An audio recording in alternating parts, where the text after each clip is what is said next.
ఆ సమయంలో ప్రతిపక్ష నాయకుడు జగన్ రెడ్డి గారు ప్రతిపక్ష నాయకుడుగా ఉన్నంత కాలం స్పెషల్ స్టేటస్ మనకు రావాలి అని ప్రతిరోజు కొట్లాడాడు. నిరాహార దీక్షలు కూడా చేశారు. ప్రతిపక్షంలో ఉండగా అవిశ్వాస తీర్మానం ఏమా ప్రభుత్వం వాళ్ళు ఎవరైనా ఉన్నారు ఇక్కడ? ప్రతిపక్షంలో ఉండగా జగన్ రెడ్డి గారు చెప్పిన మాట, మేము అవిశ్వాస తీర్మానం ప్రవేశపెడతాము, తెలుగుదేశం పార్టీ ఎంపీలు అందరూ కూడా మద్దతు ఇవ్వండి, మూకుమ్మడి రాజీనామాలు చేస్తే స్పెషల్ స్టేటస్ ఎందుకు రాదో చూస్తారన్నాడు జగన్ రెడ్డి. ఆఖరికి జగన్ రెడ్డి గారు ముఖ్యమంత్రి అయిన తర్వాత ఒక్కసారైనా ఒక్కటైనా నిజమైన ఉద్యమం చేశాడా స్పెషల్ స్టేటస్ కోసం? స్వలాభం కోసం రాష్ట్ర ప్రయోజనాలను తాకట్టు పెట్టింది వైసీపీ. ఈ రోజు మనకు స్పెషల్ స్టేటస్ లేదు కదా, కనీసం ఒక ప్యాకేజ్ కూడా లేదు.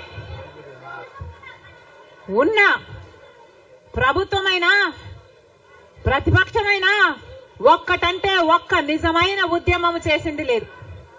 ఈ రోజు మనకు స్పెషల్ స్టేటస్ లేదు అంటే ఆ పాపం ముమ్మాటికి చంద్రబాబు గారిది, ముమ్మాటికి జగన్ రెడ్డి గారిది. స్వలాభం కోసం ఇద్దరు ప్రజల ప్రయోజనాలను తాకట్టు పెట్టారు. టీడీపీ అంతే, వైసీపీ అంతే, దొందే. అమరావతి రాజధాని అమరావతి అన్నాడు చంద్రబాబు గారు, సింగపూర్ చేస్తానన్నాడు. 3D గ్రాఫిక్స్ మొత్తం గుర్తుందా? 3D గ్రాఫిక్స్ చూపించాడు చంద్రబాబు గారు. పోనీ అమరావతి రాజధాని అయిందా అంటే అది కాలేదు. జగన్ రెడ్డి గారు వచ్చారు, ఒకటి కాదు 3 రాజధానిలు అన్నారు. పోనీ 3 రాజధానిలు అయ్యాయా అంటే ఒక్కటి కూడా లేదు. ఈరోజు మనకు రాజధాని ఏది అంటే ఏదో మనకే అర్థం కాని పరిస్థితి.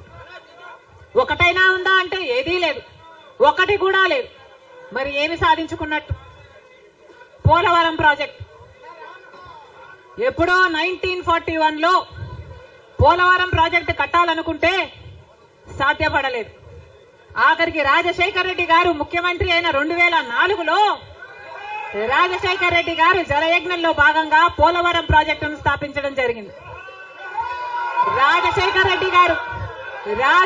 రెడ్డి గారు ముఖ్యమంత్రిగా ఉండగా పోలవరం ప్రాజెక్టు చెందిన కుడి ఎడమ కాలువల పనులు కూడా చాలా శాతం చేశారు రాజశేఖర్ రెడ్డి గారు. మన దురదృష్టం రాజశేఖర్ రెడ్డి గారు వెళ్లిపోయారు. ఆయన చనిపోయాక మళ్ళా పోలవరం ఒక్క అడుగు కూడా ముందుకు పడలేదు. చంద్రబాబు గారు పోలవరాన్ని తాకట్టు పెట్టారు బీజేపీ దోస్తీ కోసము. ఇటు జగన్ రెడ్డి గారు బీజేపీతో దోస్తీ కోసం పోలవరాన్ని తాకట్టు పెట్టారు. అంతేకాదు బీజేపీ అధికారంలో 10 సంవత్సరానికి 2 కోట్ల ఉద్యోగాలు ఇస్తామంది బీజేపీ పార్టీ. 10 సంవత్సరాలలో ఎన్ని కోట్లు వచ్చుండాలి? 20 కోట్ల ఉద్యోగాలు వచ్చుండాలి మన దేశంలో. ఆంధ్ర రాష్ట్రానికి కనీసం 1 కోటి ఉద్యోగాలైనా ఇచ్చిందా బీజేపీ పార్టీ? పోనీ 10 లక్షల ఉద్యోగాలైనా ఇచ్చిందా బీజేపీ పార్టీ? కనీసం 1 లక్ష ఉద్యోగాలైనా వచ్చినాయా?